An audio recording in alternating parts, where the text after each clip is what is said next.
నందు ప్రియ సోదరి సోదరులారా, స్నేహితులారా, ఆది కాండములో అబ్రహాము జీవితం కదా మనము ఆయన ప్రారంభము నుండి వింటూ వస్తున్నాం. లేదా అబ్రహాము జీవిత మజిలీలు అంటే ఒక్కొక్క స్థలములో ఆయన ప్రారంభములు ఎక్కడున్నాడు? కల్దియా దేశములో ఊరన పట్టణములో ఆయన అనుభవాలు, హారానుకు రాగా ఆయన అనుభవాలు, ఆయన హెబ్రోనుకు రాగా ఆయన అనుభవాలు, ఐగుప్తుకు దిగి వెళ్ళిపోగా ఆయన అనుభవాలు, తిరిగి ఆయన మోరియా పర్వతము మీద ఆయన అనుభవాలు. ఇప్పుడు ఎక్కడున్నాడు ఆయన? ఇప్పుడు ఎక్కడున్నాడు అంటే ఆది కాండం 23వ అధ్యాయం 19వ వచనాన్ని ఒకరు చదువుతారా? 23:19. ఆ తరువాత అబ్రహాము కనాను దేశములో హెబ్రోనును మమ్రే ఎదుట మక్పేల పొలము గుహలో తన భార్య అయిన శారాను పాతిపెట్టెను. ఎక్కడున్నాడు ఇప్పుడు? మక్పేల గుహ. సో మనం ఇలా హెడ్డింగ్ పెట్టుకోవచ్చు. 22వ అధ్యాయములో ఎక్కడున్నాడు? మోరియా పర్వతము మీద ఉన్న అబ్రహాము ఇప్పుడు ఎక్కడున్నాడు? మక్పేల గుహ ఎదుట ఉన్న అబ్రహాం. అందుకే మనం పాడుకున్నాం. ఇప్పుడు ఈరోజు మన ఈ సీన్ ఏంటి? ఒక మరణం, ఒక ఇంట్లో ఒక మరణం ఉంది కదా. ఆ సందర్భంగా పరలోకము నా దేశము లేదా నిరీక్షణతో కూడిన కీర్తన మనం పాడుకున్నాం. మక్పేలా ఎదుట, లేదా దీన్ని ఇలా చెప్పుకుంటే బాగుంటుందేమో, చనిపోయిన శారా ఎదుట నిలిచిన అబ్రహాము కదా. మనం ఆఖరి ఘట్టములోనికి వచ్చాం. ఇంకొక వర్తమానముతో అబ్రహాము జీవితాన్ని ముగించబోతున్నాం. మీరు ఒకవేళ లెక్కేసారో లేదో, ఇప్పుడు ఇది 40వ వర్తమానం అబ్రహాము జీవితాన్ని గురించి. ఇంకా చాలా విషయాలను నేను స్కిప్ చేశాను. ప్రియులారా, అబ్రహాము జీవితంలో అనేక అనుభవాలు, శిఖరాగ్ర అనుభవాలు ఉన్నాయి, లోయ అనుభవాలు ఉన్నాయి. ఆయన శిఖరాగ్ర అనుభవాలలో దేవునితో నడిచినవాడు, లోయ అనుభవాలలో దేవునితో నడిచినవాడు. ఆనంద సమయాలున్నాయి, ఆవేదన సమయాలున్నాయి. ఆనందములో దేవునితో నడిచినవాడు, ఆవేదనలో కూడా దేవునితో నడిచినవాడు. ప్రియులారా, అబ్రహాము జీవితం, ఆయన జీవితాన్ని మనము గమనిస్తుండగా ఇంకా ఇలా చెప్పుకుందాం. ఉత్తమమైన అనుభవాలు ఉన్నాయి. ఇంకో మాట చెప్తాను నేను, చెత్త అనుభవాలు కూడా ఉన్నాయి. ఈ మాట అనకూడదు అంటారా మీరు? అనవచ్చు.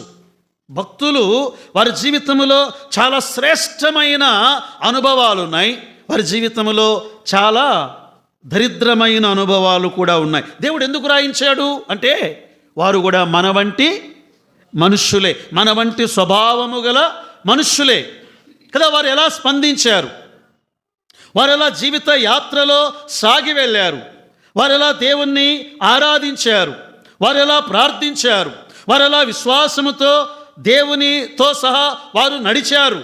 ఇలా మనం నేర్చుకోవాలి కదా అన్నీ.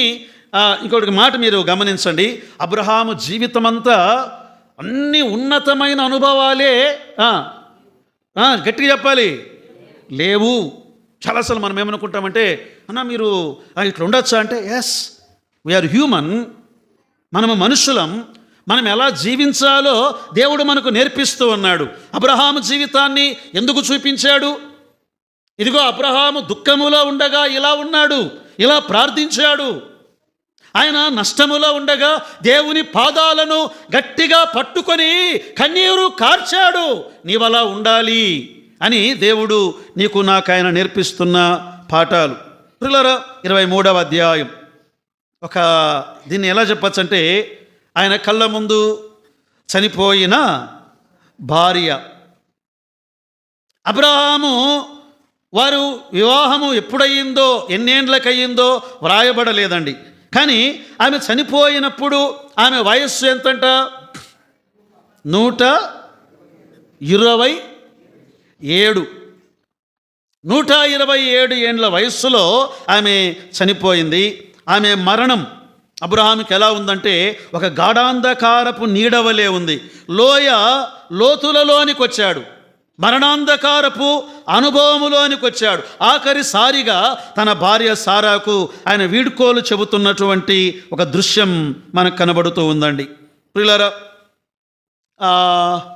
ఈ దినాలలో వివాహ వయస్సును పెట్టారు కదా గవర్నమెంట్.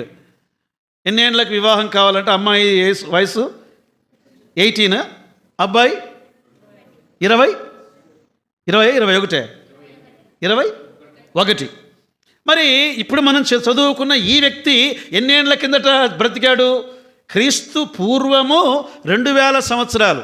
అంటే క్రీస్తు పుట్టి 2000 ప్లస్ 2000 అంటే 4000 సంవత్సరాల కిందటి వ్యక్తి అయిన ఎన్నేళ్లకు వివాహం అయ్యుండవచ్చు. బైబిల్లో రాయబడలేదు. పూర్వకాలములో ఎన్నేళ్లకు వివాహం అయ్యేది? చిన్న పిల్లలు అనేది మా అమ్మ. చిన్న పిల్లలప్పుడే వివాహము అని కదా, చిన్న వయస్సులోనే చేసేవారు. అంటే దాదాపు 100 ఏండ్లు భార్యాభర్తలుగా బ్రతికుంటారా అబ్రాం శారాలు కదా? బ్రతికుంటారు. అంటే అనుకుందాం మనం 100 ఏండ్లు వారి కాపురం ఒక ఎడబాటుకు వచ్చింది. ఆఖరి గడియలు. పిల్లలు, ఇక్కడ ఒక మాట చెబుతాను, నేను జాగ్రత్తగా వినాలి మనందరం. నేను చాలా సమాధి కార్యక్రమాలు పాస్టర్గా చేయాలి కదా.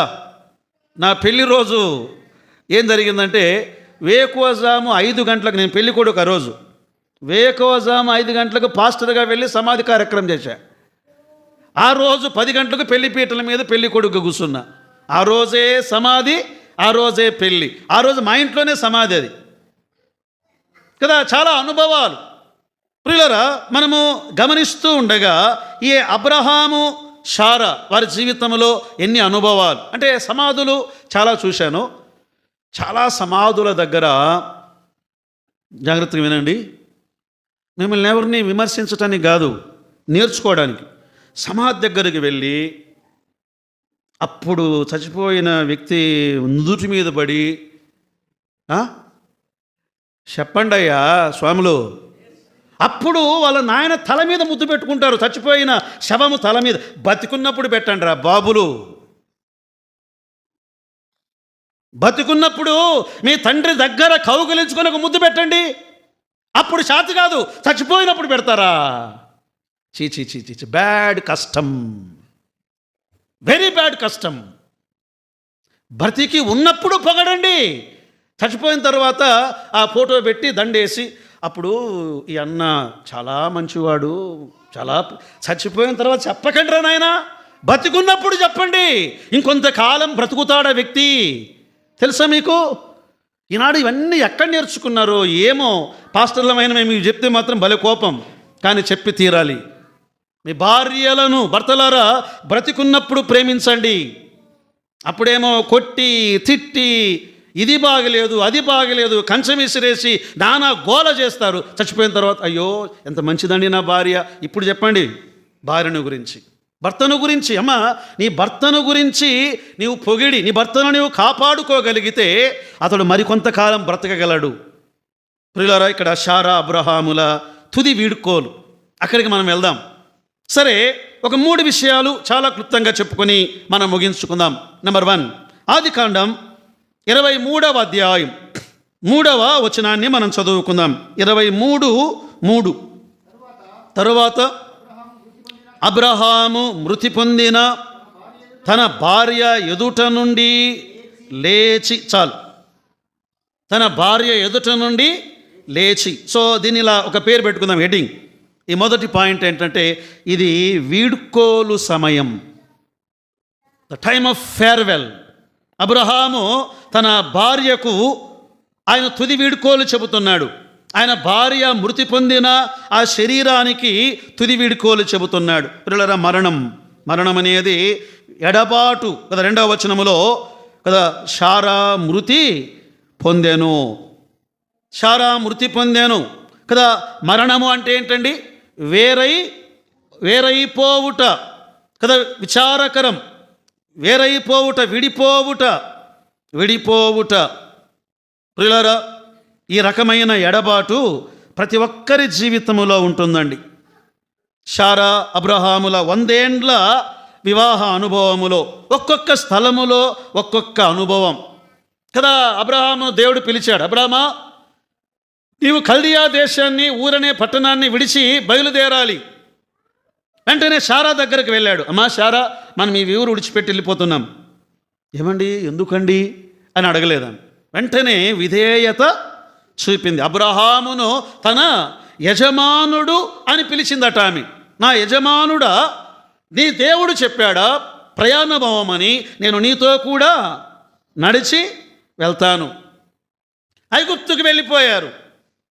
శారా ఫరో ఇంట్లో ఉంది, అబ్రహాము గుడారములో ఉన్నాడు. ఆమె ఎంత ఏడ్చిందో, అబ్రహాం ఎంత దుఃఖించాడో. మరలా వారు కలుసుకున్నప్పుడు ఒకరికొకరు ఎలా క్షమాపణ చెప్పుకున్నారో.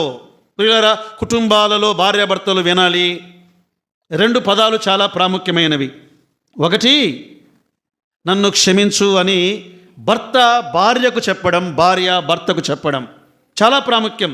కొన్నిసార్లు అహం బ్రహ్మస్మి అంటారు. నేను మగవాడిని, నేను క్షమాపణ చెప్పను. నువ్వు మగోడైతే ఏమి, నీవు కూడా మట్టివాడివే, నువ్వు కూడా మన్నే. నీవు కూడా నీ భార్యకు క్షమాపణ చెప్పాలి అని బైబిల్ చెబుతుంది. భర్త భార్యకు క్షమాపణ చెప్పాలి, భార్య భర్తకు క్షమాపణ చెప్పాలి. అప్పుడే కుటుంబాన్ని కట్టుకోగలం. నేను చెప్పేదే లేదు అంటే సరిగా ప్రార్థన చేయలేవు నువ్వు, సరిగా పాట పాడలేవు నువ్వు, సరిగా స్తుతించలేవు నీవు. ఎక్కడో ఒక గుండెలో ఒక కొరత, ఏదో ఒక బాధ. చెప్పు చూడు ఒకసారి క్షమాపణ. నీ భార్య చేయబట్టుకొని, నీ భర్త చేయబట్టుకొని సారీ అని చెప్పు చూడు. చాలా ప్రాముఖ్యమండి కుటుంబాన్ని కట్టుకునేది. నేను ఇలా చెబుతాను. ఐగుప్తుకు వెళ్ళిపోయారు శారా అబ్రహాములు. వచ్చారు. ఏమయ్యా, ఎవరి అమ్మాయి? అబ్రహాం అన్నాడు భయపడుతూ, మా మా మా మా చెల్లెలండి అన్నాడు. అరే చెల్లెలా, తీసుకురండి అంటే ఫరో ఇంటికి వెళ్ళిపోయింది ఆమె. ఇద్దరూ చాలా బాధపడ్డారు. దేవుడు కలుగజేసుకొని మరలా తిరిగి కుటుంబాన్ని కట్టాడు. కుటుంబమును కట్టువాడు దేవుడే. యెహోవా ఇల్లు కట్టని ఎడల దాని కట్టువారి ప్రయాసము వ్యర్థమే. మన ఇంటిని కట్టేవాడు దేవుడే, ఆయనకు అప్పగించాలి. ఇంటికి వచ్చారు. అనుకుందాం, ఇలా ఊహిద్దాం. శారా ఆయన వైపు చూస్తుంది, ఏడుస్తుంది. అబ్రహాము ఆమె వైపు చూస్తున్నాడు, ఏడుస్తున్నాడు.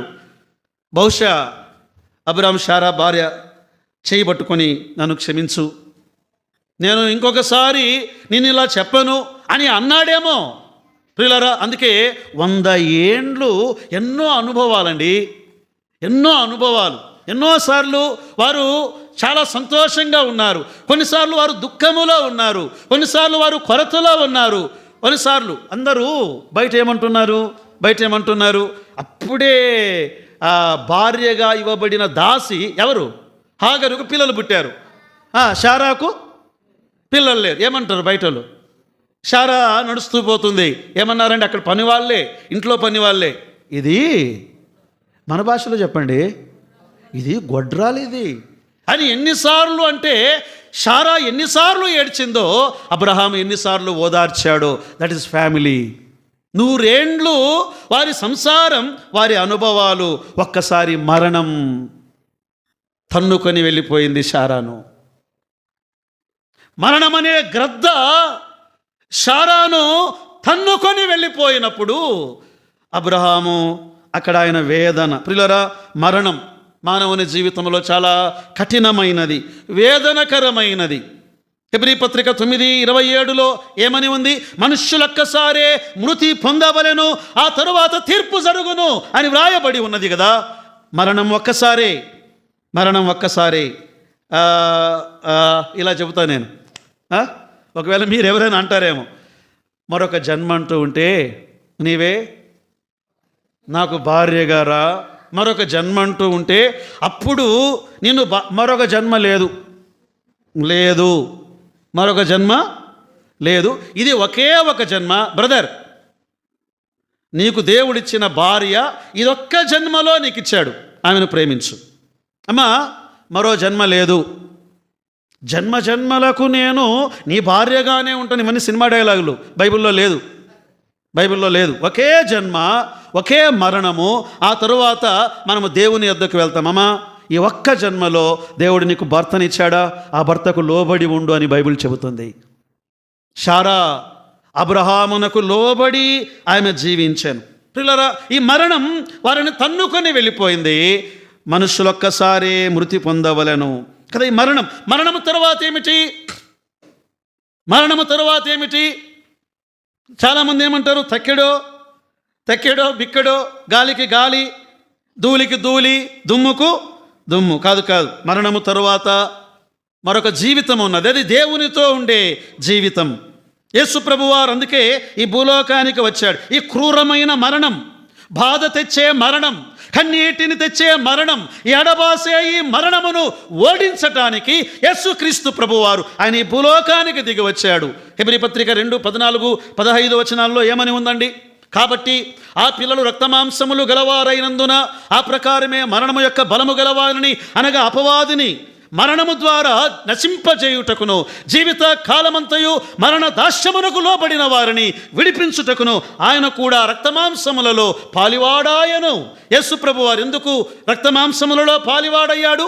మరణమును నశింపజేయుటకు, మరణమును ఓడించుటకు. యేసు ప్రభువారు మరణమును ఓడించాడు. మరణపు ముళ్ళును ఆయన విరిచివేశాడు. ఓ మరణమా, నీ ఓడిపోయావన్నాడు. ఎప్పుడు? యేసు ప్రభువారు నీ కొరకు నా కొరకు మరణించి సమాధి చేయబడి సమాధిలో నుండి 3వ దినమున తిరిగి లేవగా మరణం ఓడిపోయింది. మరణమును ఓడించాడు. ప్రియులారా, అందుకే మనము మరణము తరువాత మరొక జన్మ ఉన్నది. మరణము తరువాత మరలా మనము కలుస్తాము. అద్దరికి వెళ్ళినప్పుడు ఆ పరిశుద్ధులందరినీ చూస్తాము. అబ్రహాము తరువాత శారాను చూశాడు.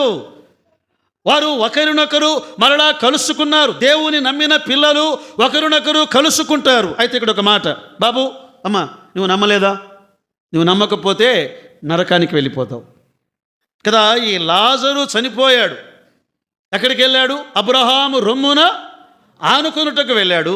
ధనవంతుడు చనిపోయి పాతాళములో యాతన పడుచు కిందకు చూశాడు. అయ్యో, నాకు ఇంకా 5 సహోదరులు ఉన్నారు, ఈ యాతనకలమైన స్థలమునకు రాకూడదు. ప్రభు నమ్మితే పరలోకం, బాబు నమ్మకపోతే పాతాళం. అమ్మా, నమ్మకపోతే పాతాళం, మరణం కదా, ఎడబాటు. యేసు ప్రభువారు దీన్ని ఓడించాడు. పిల్లరా, మరణాన్ని గురించి చాలాసార్లు ఇలా అంటాం. పాస్టర్లుగా మేము ఏమంటామంటే, ఏడుస్తుంటారు కదా మరణ సమయంలో, కన్నీరు కార్చుట కదా. అబ్రహాము ఎందుకు వచ్చాడట అక్కడికి? 23వ అధ్యాయం 2వ వచనం. షరా కనాను దేశమందలి హెబ్రోను అను కిర్యతర్బాలో మృతి పొందినప్పుడు అబ్రహాము షారా నిమిత్తము అంగలార్చుటకును ఆమెను గూర్చి ఏడ్చుటకును వచ్చాను కదా. చనిపోయిన సమయంలో ఏడ్పు రావడం మాట చెప్పాలి, సహజం. ఏడవలేదనుకోండి, అది అసహజం. అంటే ఏమంటారు, వీడేదో సాధువో సన్యాసో తెలియదు, చచ్చిపోతే కూడా వీని కన్నీరు రాలేదు అంటారు. మనకు దుఃఖము, ఆనందము, ఆకలి, నిద్ర, ఇవన్నీ మన శరీరములో ఉండే సహజమైన లక్షణాలు, సహజమైన ఇన్స్టింక్ట్స్ అంటారు, సహజమైన లక్షణాలు కదా. అబ్రాము శారాను చూసి ఏడవడానికి వచ్చాడు. అయితే ఈయన ఏడుపు ఎలాంటిదంటే నిరీక్షణ లేనిది కాదు, నిరీక్షణ కలిగినటువంటి కన్నీరు కదా. కన్నీరు కార్చటం కొన్నిసార్లు మంచిదే ప్రియులారా.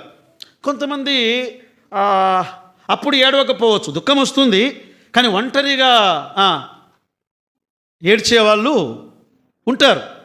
కన్నీరును గురించి ఎఫ్బి మేయర్ అనే భక్తుడు ఇలా రాశాడు. ఏం రాశాడంటే, కాలిపోతున్న మెదడును చల్లార్చేది కన్నీరు అని చెప్పాడు ఆయన.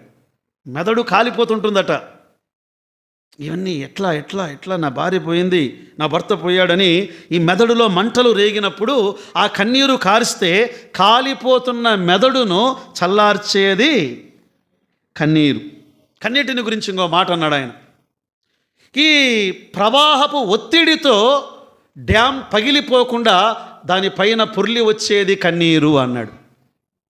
ప్రవాహపు ఒత్తిడిలో గుండె పగిలిపోకుండా దానిపై నుండి ప్రవహించేది కన్నీరు కదా. కొన్నిసార్లు కొంతమంది భావోద్వేగాలను అణిచిపెట్టుకుంటారు. నేను ఏడవను, నేను నవ్వను, నేను ఏడవను, నేను నవ్వను. పట్టుమని పగులుతుంది ఎక్కడో రోజు. ఏది గుండె. భావోద్వేగాలు బయటకు వచ్చేసేయాలి. హ్యాపీగా నవ్వండి. కొన్నిసార్లు అమ్మా తల్లులు పిల్లలు బాగా నవ్వుతాయి. ఏం అట్లా నవ్వుతున్నారు? ఊరికే నవ్వనియండి వాళ్ళని. మీరు ఎట్లా నవ్వలేరు? పిల్లల్ని నవ్వనివ్వండి. కొత్తగా పెళ్ళైన అమ్మాయి అబ్బాయి ఉంటారు, వాళ్ళు కూర్చొని నవ్వుకుంటూ ఉంటారు అనుకో. ఏంది మీరు ఇట్లా కూర్చొని అరే బాబు, వాళ్ళని ఎంజాయ్ చేయనివ్వండి కదా. కుటుంబాలలో ఈ భావోద్వేగాలు బయటికి రావాలి, కన్నీరు బయటికి రావాలి. కొన్నిసార్లు సిస్టర్స్ ఏడుస్తుంటారు కదా, బ్రదర్స్, వాళ్ళని కొంచెం సేపు ఏడవనివ్వండి, కొంచెం ప్రశాంతంగా అవుతారు వాళ్ళు, తెలుసా మీకు. లేకపోతే ఈ గుండె పగిలిపోతుందట. ఈ డ్యామ్ పగిలిపోకుండా ఈ నీటి ప్రవాహము పైనుండి పొర్లి వచ్చేది కన్నీరు అన్నాడు ఆయన. పిల్లరా, ఆకాశము నుండే పడే చినుకులకు అందాల హరివిల్లు, అందాల దేవుని ధనస్సు బయటకు వచ్చేదే కన్నీరు అని అన్నాడు. చాలా అన్నాడు ఆయన కన్నీటిని గురించి. అదొక కవిత్వం. ఎఫ్బి మేయర్ అనే దైవజనుడు కదా, కన్నీరు కార్చాలి. సరే, ఇక్కడ ఒక మాట అడుగుతాను. అయ్యా, ఎప్పుడైనా ప్రార్థనలో కన్నీరు కార్చావా? అమ్మా, ప్రార్థనలో ఎప్పుడైనా ఏడ్చి దేవునికి ప్రార్థించావా? అప్పుడు కూడా ఏడవండి దేవుని సన్నిధిలో. దేవుని సన్నిధిలో మనము కన్నీరు కారిస్తే మన కన్నీటిని ఆయన ఒక కవెలలో ఉంచుతాడట. నీవెంత కన్నీరు కార్చావో దాన్ని అంతటిని ఉంచి నీ కన్నీటికి ఆయన జవాబిస్తాడు. ఇది వీడ్కోలు సమయం. అయితే ప్రియులారా, మన కన్నీరు ఎలా ఉండాలంటే లోకములో వాళ్ళ మాదిరి ఉండకూడదు. పోయావా, మళ్ళా కనబడవే, అయ్యో చూడలేనే, అట్లా ఏడవకండి. మనకు ఒక నిరీక్షణ ఉన్నది. తెస్సలోనిక మొదటి పత్రిక 4వ అధ్యాయం 13వ వచనములో మనం చదువుకుందాం. సహోదరులారా, నిరీక్షణ లేని ఇతరుల వలె మీరు దుఃఖపడుకున్న నిమిత్తము తీశారా? నిద్రించుచున్న వారిని గూర్చి మీకు తెలియకుండుట నాకు ఇష్టము లేదు. అంటే చనిపోయిన వారిని గురించి చెబుతున్నాను. ఒకరోజు మరలా మనం వారిని కలుసుకుంటాం. కాబట్టి వీడ్కోలను ఎలా చెప్పాలంటే చాలా ఆనందంగా చెప్పాలి, సంతోషంగా. అందుకే క్రైస్తవులు ఎలా సమాధి తీసుకెళ్తారండి? పాటలు పాడుతూ. Very good. మీలో ఎవరికైనానో దుఃఖము కలిగిన అతను ఏం చేయాలి? దుఃఖం కలిగినప్పుడు ప్రార్థన చేయాలి. మీలో ఎవరికైనాను సంతోషము కలిగిన అతడు, మరంటే మనం కీర్తన పాడుతూ శవాన్ని తీసుకుపోతున్నామంటే అర్థమేమి? సంతోషముతో వెళ్ళి ఆ వ్యక్తిని భూస్థాపన చేస్తున్నాం. మళ్ళా ఒకరోజు యేసు ప్రభు వచ్చిన రోజు ఆయన్ను ఆమెను మనము చూస్తాము అనే నిరీక్షణతో. సో నెంబర్ 1, ఇది వీడ్కోలు సమయం. 2వ పాయింట్కి వెళ్ళిపోదాం. చూడండి, 23వ అధ్యాయం, అక్కడే ఆదికాండం 13వ వచనం చూడండి. 13, సరే కానీ నా మనవి ఆలకించుము, ఆ పొలమునకు వెల ఇచ్చెదను, నా యొద్ద పుచ్చు కొనిన ఎడల మృతి పొందిన నా భార్యను పాతి పెట్టదనని ఆ దేశ ప్రజలకు వినబడునట్లు ఎఫ్రోనుతో చెప్పాను. ఈ సందర్భం ఏంటంటే, యూదులు వాళ్ళ ఇంట్లో ఎవరైనా చనిపోతే కొన్ని ప్రత్యేకమైన స్థలాలు ఉంటాయి, అక్కడ వారు పాతి పెట్టేవాళ్ళు. ఇంకా చెప్పాలంటే ఇప్పుడు మనందరికీ క్రిస్టియన్ కమ్యూనిటీకి ఒక బరియల్ గ్రౌండ్, ఇంకొకటి 2 ఉన్నాయి. ముస్లిమ్స్కి ఒక 2 బరియల్ గ్రౌండ్స్ ఉన్నాయి. హిందూస్కు దాదాపు 3 బరియల్ గ్రౌండ్స్ ఉన్నాయి. ఆనాడు యూదులు ఎలా అంటే ఒక వంశానికి ఒక స్థలాన్ని కొని ఒక ప్రత్యేకమైన సమాధులను నిర్మించేవారు. ఆ సమాధుల్లో వారిని ఉంచేవారు. అబ్రాహాము ఆయన ఎఫ్రోను అని ఆయన దగ్గరికి వెళ్ళి, అయ్యా నాకు ఒక పొలము కావాలి, ఈ భూభాగములో నా భార్యను పాతి పెట్టుకుంటాను అంటే వాళ్ళు అన్నారు, అయ్యా ఇదంతా నీదే కదా, మేము ఉచితంగా ఇస్తాము అన్నారు. అప్పుడు అబ్రాహాం మాట్లాడాడు, ఏమన్నాడు? నేను వెల ఇచ్చేదను. సో 2వ పాయింట్ ఇలా చెప్పుకుందాం. ఇది వీడ్కోలు సమయం. ఇది 2వది, ఇది యథార్థ సమయం. The time of integrity. అబ్రాము జీవితంలో వాస్తవానికి దేవుని వాగ్దాన ప్రకారం ఈ భూమి అంతా అబ్రాముదే, ఈ భూమి అంతా అబ్రాముదే. కానీ తానేమనుకున్నాడంటే ఉచితముగా నాకు ఏది వద్దు. అదండి ఆయన యథార్థత. ఉచితముగా నాకు వద్దు. పిల్లరా, తనకు అర్థమైపోయింది నేను పరదేశిని కదా. మనకందరికి ఎప్పుడు గుర్తొస్తుందంటే ఈ లోకాన్ని విడిచిపెట్టి వెళ్ళిపోవాలని ఎప్పుడు గుర్తొస్తుంది? ఎప్పుడు గుర్తొస్తుంది? ఎవరో ఒకరు పోయినప్పుడు మాత్రమే, అప్పుడు కొంచెం సేపు మనం కూడా పోవాల్సిందే కదన్నా అని అంటాం, మళ్ళా మర్చిపోతాం. కానీ అబ్రాము శారా మృతి నొందినప్పుడు ఒక మాట అన్నాడు. 4వ వచనం చూడండి. మీ మధ్య నేను పరదేశినిగాను పరవాసినిగాను ఉన్నాను. చాలు. మనమందరూ కూడా ఈ సంగతి గుర్తుపెట్టుకుంటే చాలా బరువులు మోయం. చాలా బరువులు మోయం. అంటే అన్నా ఈ జీవిత కాలములో నేను కోటీశ్వరుని కావాలి. ఎలా అవుతావు? ఎలా అవుతావు అన్న? ఈ జీవిత కాలములో అసలు ఈ ఆదోణలో మనలాంటోడు ఒక్కడు కూడా లేనంతగా నేను ఈ బరువులు వద్దు. సామాన్యమైన జీవితం జీవించి హ్యాపీగా ఉండి ఈ లోకాన్ని విడిచిపెడదాం.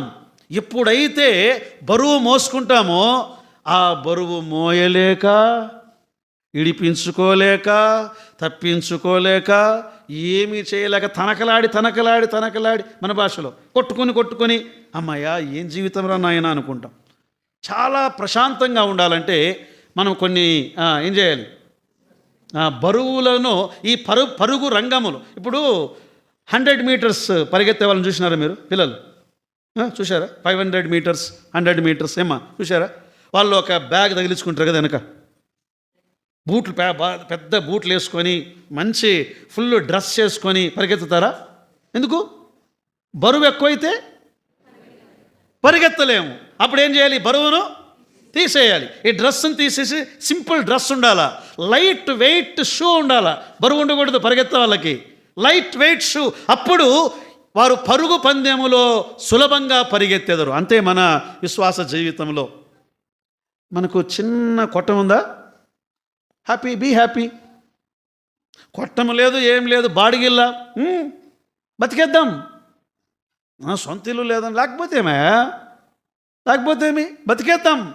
మన జీవితంలో చాలాసార్లు ఈ ధనవంతులు కావాలని కొంతమంది ఏం చేస్తుంటారు? ఉచితంగా ఎవరి విషయంలో కూడా మనము రుణస్థులుగా ఉండకూడదండి. ఇది గుర్తుపెట్టుకోవాలి. బైబిల్ గ్రంథములో ఏమనుందంటే ఎవరికి చెల్లించవలసినవి వారికి చెల్లించాలి అని బైబిల్ బోధిస్తుంది. చూడండి, రోమీయులకు రాసిన పత్రిక 13వ అధ్యాయం 8వ వచనములో ఆయన గుర్తింపును మనం చూద్దాం. ఆయన ఏమన్నాడు? నేను పరదేశిని యాత్రికుని అన్నాడు. మాత్రమే కాదు, వాళ్ళు ఉచితంగా ఇస్తాము అంటే కూడా నేను ఉచితంగా మీ భూమిని తీసుకోను అన్నాడు. చూడండి ఏమన్నాడు? 13:8 ఒకనినొకడు ప్రేమించుట విషయములో తప్ప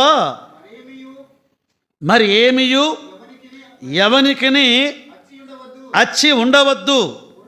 పొరుగువానిని ప్రేమించువాడే ధర్మశాస్త్రమును నెరవేర్చు. అంటే ప్రేమించే విషయములో మీరు ఏం చేయాలి? దాని విషయములో తప్ప అంటే ఇలా చెప్పుకుందాం. మనం జనరల్గా మనల్ని ఎవరో ప్రేమించారు. ఇది మ్యారేజ్ విషయంలో చెప్తే బాగుంటుంది కదా. మనకు ముయ్య పెట్టారు. ముయ్య ఎంత పెట్టారు? ముయ్య మనం లిస్టు చూస్తాం కదా. మాకు 97 పెళ్ళయింది. 97లో పెళ్ళైనప్పుడు ఒకవేళ 116 పెట్టారనుకోండి, నాకు మా అమ్మ నోట్స్ తీసి ఇప్పుడు వాళ్ళు 116 పెట్టారని 116 పెట్టారనుకోండి, ఈ 2024లో న్యాయమా అన్యాయమా? గట్టిగా చెప్పండి. అప్పుడు 116, ఇప్పుడు 1116, ఇంకా ఎక్కువే కదా. Very good. అంటే మనము ఎప్పుడైనా సరే అచ్చి ఉండకూడదు. ప్రేమించేవి మనం ఇంకా ఎక్కువగా మనం ఒకరికి ఇచ్చామా, వాళ్ళు ఒకవేళ తిరిగి ఇచ్చారా, మళ్ళీ ఇవ్వాలి, మళ్ళీ తిరిగి ఇవ్వడం. ఆ ప్రేమించే విషయములో రుణంగా ఉందాం, కానీ ఇంకా వేరే విషయాల్లో రుణము ఉండకూడదు. ఎందుకు అంటే యోబు అన్నాడు, ఏమన్నాడు? నేను దిగంబరిన ఈ లోకమునకు వచ్చి తిని దిగంబరిన ఎక్కడకు తిరిగి వెళ్ళెదను. యెహోవా ఇచ్చెను, యెహోవా తీసుకొనెను, ఆయన నామమునకు స్తుతి కలుగునుగాక. యథార్థంగా చాలాసార్లు నేను ఈ మధ్యన ఒక సేవకుణ్ణి చూశాను, వినలేదు, రాసింది కాదు, చూశాను నేను. ఆయన ఒక ఇల్లు కట్టుకోవడం ప్రారంభించాడు. జాగ్రత్తగా వినాలి. ఇల్లు కట్టుకోవడం ప్రారంభించాడు. అన్నా దేవుడు ఇస్తాడని ఎదురు చూస్తున్నానన్నా అన్నాడు. వెంటనే మెసేజ్ పెట్టారు, అన్నా మీకోసం ప్రార్థన చేస్తున్నామన్నా, మీ అకౌంట్ నెంబర్ పెట్టండి అన్నా. అంటే ఇంక ఈయన అన్నా ఒట్టి చేతులతో ఇల్లు ప్రారంభించాను అని పెట్టాడు. ఆ వ్యక్తి లక్షల రూపాయలకు అధిపతి, కోట్ల రూపాయలకు అధిపతి. అంటే ఉచితంగా కొట్టేయడానికి ఎన్ని జిమ్మిక్కులు చేశాడండి. వద్దు, వద్దే వద్దు. ఈ పాపిష్టి సొమ్మే, ఈ సొమ్ముతోనేనండి వచ్చిన సమస్య అంతా. దాన్ని తగదింపులు చేసుకోవాలి, ఎప్పటికప్పుడు కడుక్కోవాలి, క్లీన్ చేసుకోవాలి. ఎందుకు అంటే మనకు నెమ్మది లేకుండా చేసేది. అబ్రహాము వారందరూ వేడుకున్నారు, అయ్యా నువ్వు మా మధ్య మహారాజుగా ఉన్నావు అని వారన్నారు. అసలు దేవుడు అన్నాడు, అబ్రహామా ఈ భూమి అంతా నీదే అన్నాడు. కానీ ఆయన ఉచితంగా తీసుకోవడానికి ఇష్టపడినవాడు కాడు. ఒకవైపు మరణం ఆయనతో మాట్లాడింది, ఒకరోజు నేను విడిచిపెట్టి వెళ్ళాలి. మేము ఒక షాప్లో దాన్ని ఏమంటారు, సరుకులు కొనేవాళ్ళం, నెలకు ఒకసారి కట్టేవాళ్ళం.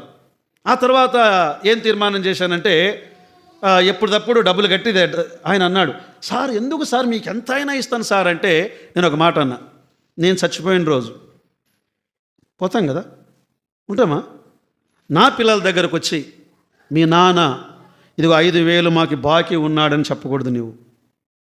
నేను చనిపోయిన రోజు నా పిల్లల దగ్గరకు వచ్చి ఇదిగో మీ నాన్న మీ అమ్మ ఇలా బాకీ ఉన్నారు అనే జీవితం వద్దే వద్దు. సామాన్యమైన జీవితం జీవించి వెళ్ళిపోతా.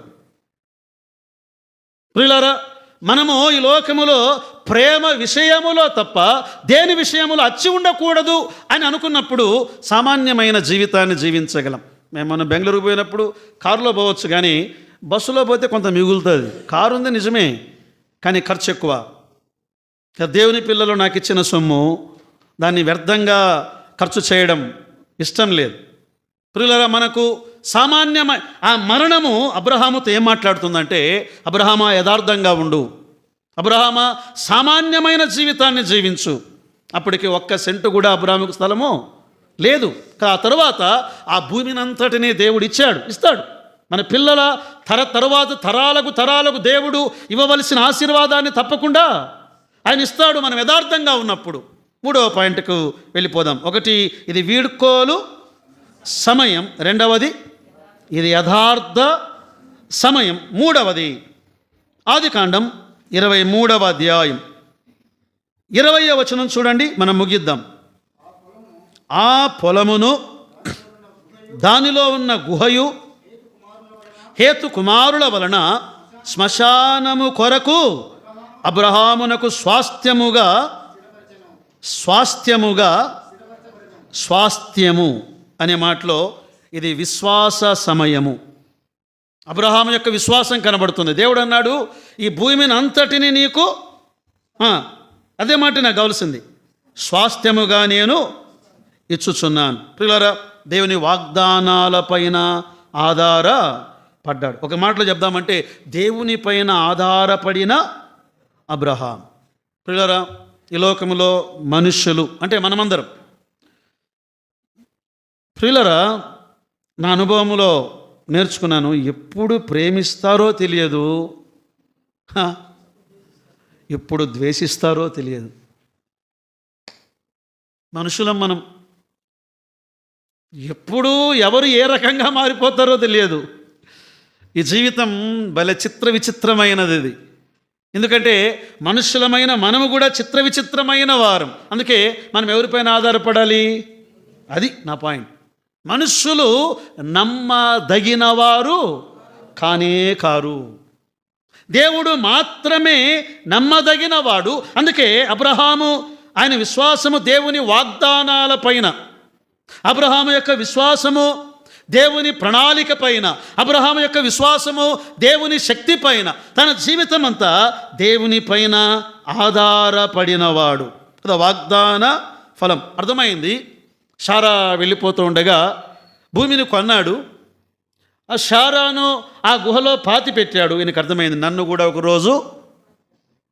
ఒకరోజు ఈ గుహలో పాతి పెడతారు.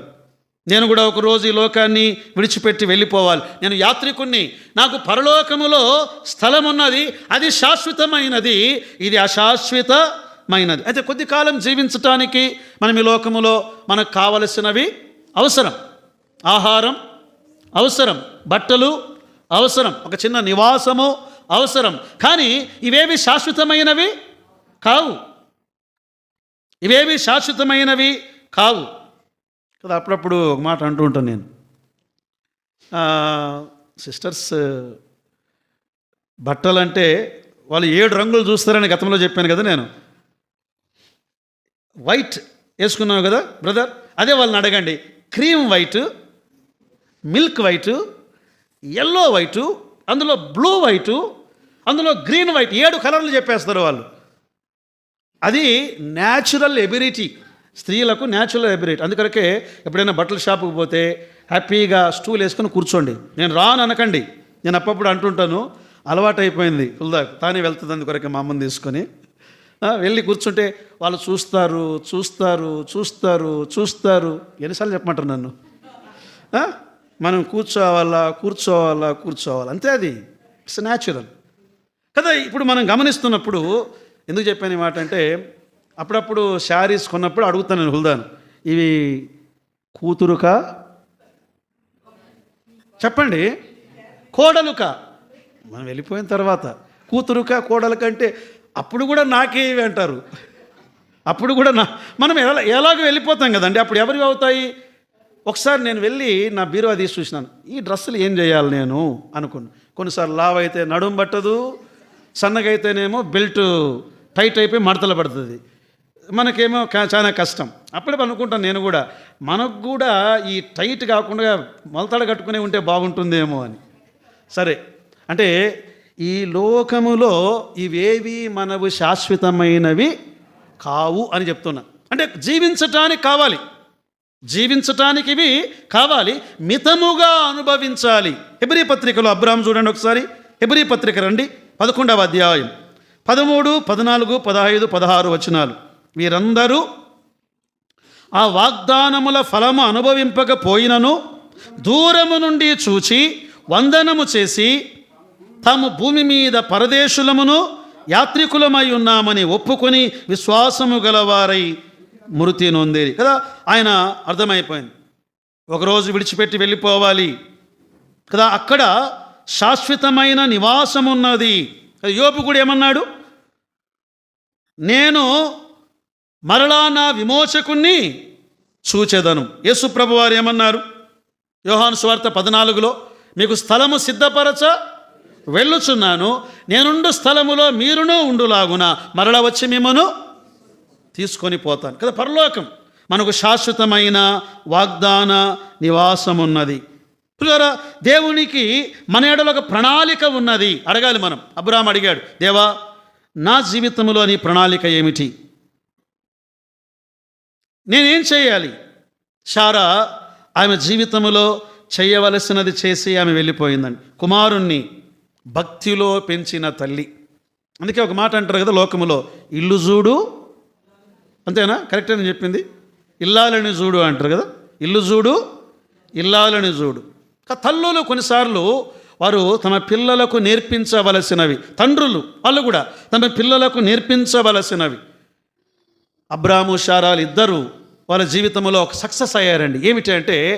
ఏమిటా సక్సెస్ అంటే, ఇస్సాకు పొలములోనికి వెళ్ళి ధ్యానించే ఒక ధ్యానపరుడుగా మారిపోయాడు, ప్రార్థించే ప్రార్థనాపరుడుగా మారిపోయాడు. అదేనండి వాళ్ళ సక్సెస్. ఇస్సాకును ఎలా పెంచారు అంటే, వాళ్ళ ప్రార్థనాపరునిగా పెంచారు. ఇస్సాకుని ఎలా పెంచారు? వాక్యమును ధ్యానము చేసే ఒక ధ్యానము గలవానిగా పెంచారు. ఇస్సాకుని ఎలా పెంచారంటే పొలము దున్నేవానిగా పెంచారు, సోమరునిగా పెంచలేదు. పొలము దున్నేవానిగా పెంచారు, దున్నేవానిగా పెంచారు కదా. మన పిల్లలను రాటుదేలాలి. మేము బెంగళూరు నుండి బస్సు ఎక్కినప్పుడు అనుకున్నాం, ఎట్లా వస్తారబ్బా పిల్లలు, ఇంత హడావుడి, బస్సు ఎక్కడానికి ఎక్కడ దిగాలో తెలియదు, ఎక్కడెక్కాలో తెలియదు. పిల్లలు ఒంటరిగా వస్తారు, మరి అమ్మాయి ఒంటరిగా రాగలదంటే నేను పెరగని, లెట్ దెమ్ కమ్, రాని కదా. ప్రతిదానికి ఎక్కడ బస్ స్టాండ్లో దిగినావా, నేను ప్రారంభంలో ఏం చేసావన్నట్టు గూగుల్ మ్యాప్ పెట్టుకొని బస్ స్టాండ్లో ఏ పాయింట్లో దిగినావు, ఏ పాయింట్లో ఎక్కాలా, డాడీ స్టాప్ చేయి అనేది ఆ పాప కదా. వాళ్ళని మనం ఎంతకాలం చెయ్యి పట్టుకొని నడిపిస్తామండి. చెయ్యి వదలాలి, వాళ్ళు ఈదాలి, వాళ్ళు ఎగరాలి. ఈదాలి అంటే ఒక సముద్రములో మత్స్యముల వలె ఈదాలి, ఆకాశములో పక్షుల వలె ఎగరాలి, అడవిలో మృగము వలె పరిగెత్తాలి. అంటే వారికి వారు జీవించడం నేర్చుకోవాలి. అంతేగాని ప్రారంభంలో చేయి పట్టుకోవడం అవసరమే. ప్రియులారా, ఇస్సాకును షారా, ఒకవేళ షారా ఆ సమాధి దగ్గర షారాను గురించి ఎవరైనా చెబితే ఈ తల్లి తన కుమారుణ్ణి ప్రార్థనాపరునిగా పెంచింది అని చెప్పగలగాలి.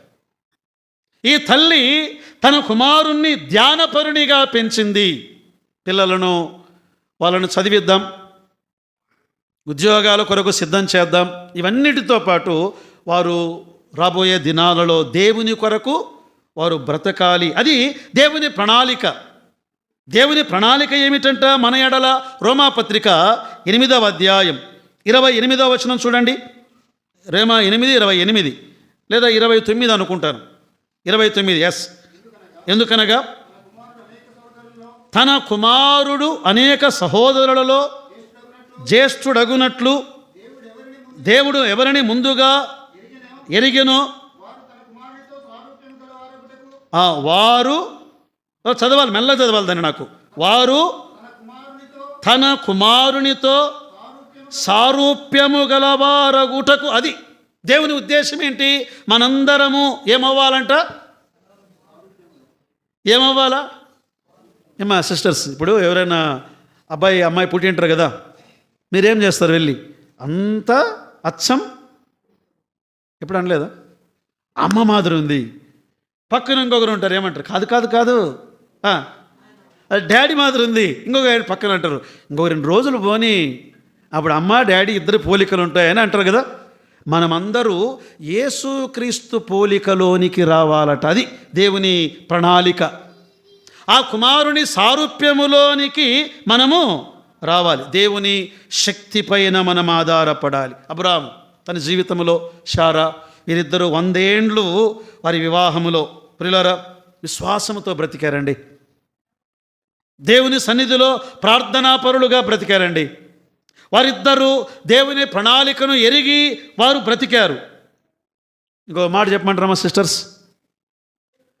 అబ్రాము అమ్మా వింటున్నారా? అబ్రాము కొన్ని తప్పులు చేశాడా? ఏమంటారు? హై, విడాకులు ఇచ్చేవానికి రా ఇంటికి. ఒక ఆయన పెళ్ళి డ్రమ్ములు కొట్టించుకొని తీసుకొచ్చాడంటే ఇంటికి. విడాకులు వద్దు, బైబిల్ ఒప్పుకోదు. కష్టమైన నష్టమైన ఆ భర్తతోని ఎంతకాలము అంటే ప్రభు అన్నాడు, ఈ లోకములో మనం జీవిస్తూ ఉండగా ఇబ్బందులు, కొన్నిసార్లు ఆవేదన, నష్టం, పొరపాట్లు, తప్పులు, నీ భర్తను ప్రేమించి ప్రేమ క్షమించేది. అలాగే నీ భార్య, దేవుడు నీకు ఇచ్చిన భార్యను నువ్వు ప్రేమించి క్షమించి, ఈ ఇద్దరు 100 ఏండ్ల జీవితం. ఒకసారి మీరు ఒక బుక్ రాయండి చూద్దాం. ఒక్కొక్కరు 100 ఏండ్లు ఎన్నిసార్లు క్షమించుకుంటారండి? ఎన్నిసార్లు వారు ఒకరినొకరు కూర్చొని దేవుని సన్నిధిలో ప్రార్థించుంటారండి? ఎన్నిసార్లు ఆ ఎడబాటు. అందుకే దేవుని ప్రేమ పైన వారు ఆధారపడి జీవించారు. దేవుని క్షమాపణ పైన వారు ఆధారపడ్డారు. దేవుని ప్రణాళిక పైన వారు ఆధారపడ్డారు. దేవుని వాగ్దానాలపైన వారు ఆధారపడ్డారు.